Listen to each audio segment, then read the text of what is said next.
This video is going to be about 4 philosophies used in education.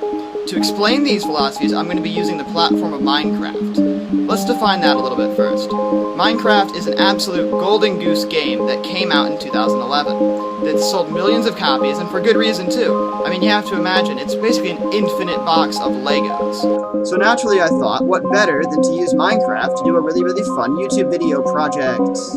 Our first school of philosophy is pragmatism, so let's get started. So now that school is officially in session, let's take a look up at the board and we'll go over that together. Pragmatism is the philosophy of constant change in the classroom. The world changes and so does our knowledge. Alright, let's look at some philosophers. First up, we have Charles. Coming in right behind, it's the Mr. John Dewey. And there's Richard. Okay, next up we are going to be talking about idealism. So, let's get started.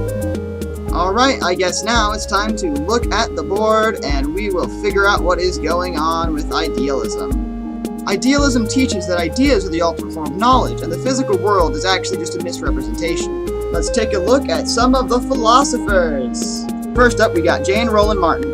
Next up is Plato. We also have Socrates. And lastly, Immanuel Kant. That brings us to our next school of thought, existentialism. So, let's get started. Existentialism was a bit of a strange one. I remember when it very first got brought up in the class and we were all kind of confused. So, let's really take a nice long dive into it. Existentialism teaches that reality is just lived existence. The final reality is within each individual for themselves to discover. So, let's talk about some philosophers. First up, we have Friedrich. Next up, Maxine Greene. And lastly is Mr. Jean-Paul. For our last school of philosophy, we have rationalism. Always gotta watch out for those kids sitting in the back row like that. Alright, well, let's take a look at what's in front and we'll figure out what's going on with rationalism. Rationalism focuses on reality, not on the mind of the individual. Let's take a look at some of the philosophers. First up, Alfred North Whitehead. Next up, Mr. John Locke. And lastly, Aristotle. Thank you so much for watching. I hope you enjoyed it. I hope maybe you even learned something. And on that note, I bid you adieu.